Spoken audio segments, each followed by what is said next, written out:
बांग्लादेश के यूनुस वैसे भी ढीली विकेट पे बैठा हुआ है, लेकिन अब उसकी तरफ एक मोटा झटका आने वाला है और वो झटका आएगा शेख हसीना की तरफ। शेख हसीना के प्रत्यर्पण को लेकर इस समय भारत और बांग्लादेश के बीच में तनाव है। तनाव की स्थिति भारत बांग्लादेश सीमा पर भी दिखाई पड़ रही है। बीएसएफ और बांग्लादेश की सेना के बीच तनाव का माहौल है। इनको ये दिखता है कि साहब ये अवामी लीग वाले भारत के सपोर्ट के साथ ये हिटबैक मारेंगे, और अगर ये हिटबैक मारेंगे 6 महीने से जो हम इनके साथ कर रहे हैं, अगर ये हमारे साथ होगा तो हम क्या करेंगे। तुर्की से बांग्लादेश ने भीख मांगी है। मोहम्मद यूनुस ने खुलकर कहा कि आप प्रौद्योगिकी के नेता हैं, आप यहाँ रक्षा उद्योग स्थापित कर सकते हैं। चलिए शुरुआत करते हैं। दूसरा चीज ये है कि जिनके अंदर जो एक क्राइसिस है उसको छुपाने की कोशिश कर रहा है और बेसिकली एक नेशनलिज्म बढ़ाने की कोशिश कर रहा है। Nothing wrong with nationalism, but nationalism बनाने की कोशिश कर रहा है जस्ट टू से कि भाई देखिए भारत से हमको भी खतरा है। खतरा तो इतना है लेकिन चावल मांगने भी हमारे पास आता है। बांग्लादेश के अंदर सियासी अफरा तफरी अपने चरम पर है और आप हालत देखिए, मोहम्मद यूनुस की ये स्थिति है, इकोनॉमी हाथ से बाहर जा रही है। देश के अंदर जो है कब प्रोटेस्ट हो जाए, दंगे फसाद हो जाए, क्या हो जाए, अलग अलग तरह के बवाल चल रहे हैं, प्रोटेस्ट चल ही रहे हैं। अराकान आर्मी उधर से घुस रही, इधर बीएसएफ से झगड़ा चल रहा है, इधर इंडिया से आपकी दोस्ती खराब हो गई, पाकिस्तान आपको जो है वो मदद करने की स्थिति में खुद नहीं है, खुद की वो मदद नहीं कर पा रहा, अभी क्या करेगा। मगर यूनुस आज इतना पगलाया हुआ व्यक्ति है, मोहम्मद यूनुस जो बांग्लादेश के प्रधानमंत्री हैं, वो इतना आज बौखलाहट का शिकार हो गए हैं। आर्मी चीफ मेरा तख्ता पलट कर देगा, खालिदा जिया मेरी कुर्सी पे आके बैठ जाएगी, कहीं शेख हसीना भारत के सपोर्ट से वापस ना आ जाए, कहीं स्टूडेंट यूनियन वाले मेरी बलि ना चढ़ा दें। हर तरफ से डर ही डर का, खौफ का माहौल है। वो व्यक्ति असल में भूल गया, कि सिर्फ एक चंद दिनों का मेहमान कठपुतली बना के उसको बिठाया गया है। उसको लगता है कि मैं महाराजा सुल्तान हो गया हूँ बांग्लादेश का। बांग्लादेश के यूनुस वैसे भी ढीली विकेट पे बैठा हुआ है, लेकिन अब उसकी तरफ एक मोटा झटका आने वाला है और वो झटका आएगा शेख हसीना की तरफ से। ये पता चला है कि शेख हसीना एक टेलीवाइज इंटरव्यू देने के लिए प्लान कर रही है। एज मैटर ऑफ फैक्ट वो इस टाइम पे शूट हो रहा है। कौन कर रहा है, क्या कर रहा है, कौन से राह की साजिश है, ये तो अभी आगे जाके ही पता चलेगा। लेकिन शेख हसीना की शक्ल और उसकी आवाज देख के ऑब्वियसली बांग्लादेश के अंदर एक रेजिस्टेंस खड़ी होने के काफी सारे चांसेस हैं और इसके ऊपर काफी हद तक अंदर एक डिस्कशन चलना शुरू हो चुका है कि किस तरह इसको रोका जाए। हुई लीक कुछ व्हाट्सएप चैट्स। इस व्हाट्सएप चैट्स के अंदर स्टूडेंट के जितने भी लीडर्स हैं उनसे ये पता चल रहा है कि भाई स्टूडेंट्स को जिन्होंने मतलब ये पूरा रैली अप किया था वो स्टूडेंट्स को छोड़ने की कोशिश कर रहे हैं। उनको अभी 20 जनवरी के बारे में थोड़ा सा डर लगना शुरू हो चुका है और यहाँ पर जयशंकर के भी विजिट के बारे में इन लोगों के ग्रुप्स के अंदर बातें शुरू हो चुकी हैं। इनको ये दिखता है कि साहब ये अवामी लीग वाले भारत के सपोर्ट के साथ ये हिटबैक मारेंगे, और अगर ये हिटबैक मारेंगे 6 महीने से जो हम इनके साथ कर रहे हैं, अगर ये हमारे साथ होगा तो हम क्या करेंगे। के सपोर्टर्स होंगे वो देख रहे हैं कि भाई अगर ये सारे भाग गए, हमने तो इनको सपोर्ट किया था, हमारा क्या होगा।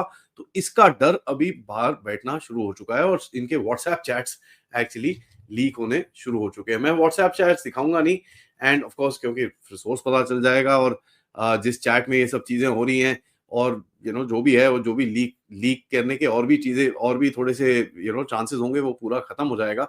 लेकिन just to tell you that I have the WhatsApp chats और ये ऑनलाइन भी घूम रही हैं।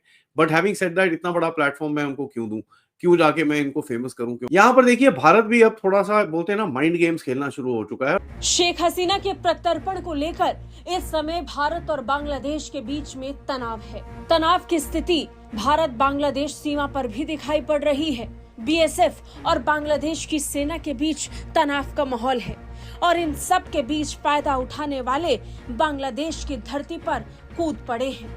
बांग्लादेश को जैसे ही शेख हसीना ने छोड़ा, वैसे ही बांग्लादेश में पाकिस्तान की एंट्री हो। वो कोई और नहीं बल्कि तुर्की है। तुर्की दुनिया भर में इस्लामिक देशों में सबसे बड़ा, सबसे महान राष्ट्र अपने आप को साबित करना चाहता है। अब प्रधानमंत्री शेख हसीना के इस्तीफे के बाद बांग्लादेश में राजनीतिक बदलाव के तुरंत बाद एर्दोगान ने अपनी रणनीति बदल दी है और अपनी प्राथमिकताओं में बांग्लादेश को भी शामिल कर लिया है। तुर्की अब बांग्लादेश में भारत की घटती भूमिका का लाभ उठाने के लिए कोशिशों में जुट चुका है। इसके लिए वो क्षेत्रीय ताकतों के बीच नया समीकरण तलाश रहा है। हाल ही में तुर्की के व्यापार मंत्री ओमेर बोलात के नेतृत्व में एक उच्च स्तरीय प्रतिनिधि मंडल बांग्लादेश पहुंचा था। तुर्की से बांग्लादेश ने भीख मांगी है। मोहम्मद यूनुस ने खुलकर कहा कि आप प्रौद्योगिकी के नेता हैं, आप यहाँ रक्षा उद्योग स्थापित कर सकते हैं। चलिए शुरुआत करते हैं। इस शुरुआत का आगाज करने के साथ ही मोहम्मद यूनुस ये जानते हैं कि वो तुर्की के साथ हाथ मिलाकर कितनी बड़ी गलती कर रहे हैं। चंद पैसों और कुछ दिनों के मुनाफों के लिए वो अपनी पुरानी दोस्ती को भूल रहे हैं। खैर, ये तो पिछले कई महीनों में साफ स्पष्ट हो रहा है कि कैसे मोहम्मद यूनुस भारत के साथ अपने मैत्रीपूर्ण संबंधों को ताक पर रखने के लिए पूरी तरह तैयार हैं। यहाँ पर हमारे आर्मी चीफ के लेक्चर के अंदर जो 2-3 दिन पहले हुआ था, उन्होंने बोला था कि नॉर्मलसी वापस आएगी बांग्लादेश के साथ हमारी, लेकिन जब एक इलेक्टेड गवर्नमेंट एक प्लेस पे आएगी। तो ये आपको दिखाता है कि भाई जो हमारे विक्रम मिस्री साहब फॉरेन सेक्रेटरी जब वहां पर गए थे, उनके साथ भी यही बातें उनके साथ भी यही बातें की गई थी। उन्होंने भी यही चीज बांग्लादेश को समझाई थी कि यार देखो ऐसा है, हम आपको रिकग्नाइज करते नहीं है, तो जब तक कोई एक लेजिटिमेट गवर्नमेंट आती नहीं है ना हम आपके साथ कोई एंगेजमेंट कर सकते हैं ना कुछ कर सकते हैं। दूसरा चीज ये है कि जिनके अंदर जो एक क्राइसिस है उसको छुपाने की कोशिश कर रहा है और बेसिकली एक नेशनलिज्म बढ़ाने की कोशिश कर रहा है। Nothing wrong with nationalism, but nationalism बनाने की कोशिश कर रहा है जस्ट टू से कि भाई देखिए भारत से हमको भी खतरा है। खतरा तो इतना है, लेकिन चावल मांगने भी हमारे पास आता है, पेट्रोल लेने भी हमारे पास आता है। अभी ये पता चला है कि भाई 130 मेट्रिक टन डीजल भारत से इन लोगों ने खरीदा है, which is an on going contract. यार तुम इतने एंटी इंडिया हो तो क्यों आते हो? अब पता चला कि भाई पाकिस्तान से जाके ये लोग चावल खरीदेंगे, जो पहले भी खरीदते थे, इसके अंदर कोई वो नहीं है। लेकिन इनको भी ये पता चला है कि भारत ने इनकी थोड़ी सी बैंड बजाई है और भारत पे अगर पूरी तरह से डिपेंडेंसी हो गई तो फिर भारत गलत तरह से इसका इस्तेमाल, को ये इलेक्शन चाहिए मिड 2025 के अंदर। और ये भी पता चला है कि भाई बहुत बुरी तरह से, जैसे मैंने आपको काफी बारी मैं बता रहा था इंसिडेंट्स दिखा के, कि भाई बीएनपी और जमात के बीच में भी गड़बड़ें होनी शुरू हो चुकी हैं। और बीएनपी की तरफ से एक बड़ा स्ट्रॉन्ग स्टैंड लिया है। स्ट्रॉन्ग ये स्टैंड लिया है कि भैया आप तो रिफॉर्म की बात कर रहे हो, अभी तो कुछ शुरू तो करा नहीं आपने, पहली चीज। दूसरी चीज, आप शुरू करोगे, आप बोलोगे मेरे को 5 साल लगेंगे, 2 साल लगेंगे, 3 साल लगेंगे, 1.5 साल लगेगा, और अपनी जो भी बैकएंड पे गेम खेलनी है वो खेलेगा, उसमें क्या प्रॉब्लम है? That is how it will be. अब जो रेडिकल पार्टीज हैं जैसे जमात इस्लामी और ये जितनी भी पार्टीज हैं, इनको चाहिए कि नहीं नहीं नहीं यार, ये इलेक्शन हो गया तो वापस हमारे अंदर जाने के चांसेस हैं।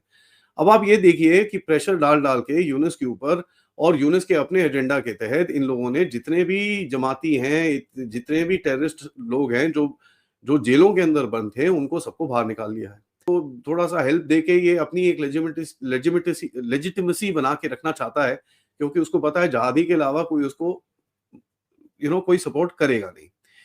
और बीएनपी बड़ी स्मार्ट है इस चक्कर के अंदर। बीएनपी बार बार एक ही सवाल पूछती है कि भाई जमात वाले लोगों ने तो पाकिस्तान के साथ मिलके इतने लोग मारे थे, कभी भी इन लोगों ने अपोलोजाइज तक नहीं करा। जिस तरफ बांग्लादेश में देखेंगे हमको सिर्फ और सिर्फ बर्बादी, तबाही और सिर्फ जो है वो उत्पीड़न और जो पूरी तरीके से कुछ नष्ट होता हुआ ही नजर आ रहा है। अराकान आर्मी अपना तांडव, देखो जिसके पास में ताकत है आज वो तांडव मचा रहा है। बांग्लादेश में पावर ये, और यही होता है बनाना रिपब्लिक्स में। जहाँ पर भी सेंटर कमज़ोर हो जाता है, जहाँ पर भी केंद्र कमज़ोर हो जाता है, उसके हाथ से लॉ एंड ऑर्डर निकल जाता है, उसके हाथ से प्राइजेस जो हैं वो निकल जाते हैं, मार्केट को रेगुलेट नहीं कर पाता, उसके हाथ से जिसका जो मर्जी आएगा वो अपने दाम पे सामान को बेचेगा। Petrol mafia, college mafia, sugar mafia, फलाना माफिया, सब्जी माफिया, हर माफिया बेकाबू हो जाता है। जिसके पास में मसल पावर है वो अपने मसल पावर को चलाता है, जिसके पास में अपना पॉलिटिकल पावर थोड़ी बहुत, जो लोकल पॉलिटिकल लीडर्स हैं वो, क्योंकि सेंटर तो कमज़ोर हो गया है, वो अपने आप को छोटा प्रधानमंत्री समझते हैं। यही होता है अक्सर बनाना रिपब्लिक्स में, हर 20 किलोमीटर 40 किलोमीटर का एक प्रधानमंत्री हो जाता है, उसके हिसाब से सब कुछ चलता है। अराकान आर्मी के पास में पावर है, वो अपनी पावर चला रही है। केंद्र के पास में दम नहीं कि उनसे लड़ लें। जहाँ पे जमात इस्लामी वालों के पास में पावर है वो अपनी पावर चला रहे हैं, किसी के पास दम नहीं लड़ लें। जो माफिया है, माफिया अपनी पावर चला रहा है, किसी के पास दम नहीं उससे लड़ ले या रोक ले उसको। इन सब के बीच में रोके तब जब इंटेंट हो, जब उसके लिए कुछ काम किए जा रहे हो, जब उसका एक कम से कम मकसद हो, प्लानिंग हो। प्लानिंग क्या है? कुर्सी कैसे बचेगी। अभी के लिए हम कहाँ से मदद ले लें यार। बांग्लादेश के जो शेख हसीना है उसके पास में भारत है, जो खालिदा जिया है उसके पास में अपना एक सपोर्ट बेस है, जो आर्मी है उसके पास में तो ऑब्वियसली सब कुछ रिसोर्सेज हैं, स्टूडेंट यूनियंस के पास में अच्छा खासा, जमात इस्लामी है, सब कुछ है, पाकिस्तान के पीछे सपोर्ट है। मैं तुर्की से सपोर्ट मांग लूँ, मैं भारत के अपोजिशन से सपोर्ट मांग लूँ, मैं चीन से सपोर्ट मांगने की कोशिश करूँ, मैं फलाने से सपोर्ट मांगने की कोशिश करूँ, हर तरफ हाथ पांव मोहम्मद यूनुस मारने की कोशिश जरूर कर रहा है, लेकिन कहीं से भी सफलता हाथ नहीं लग रही है।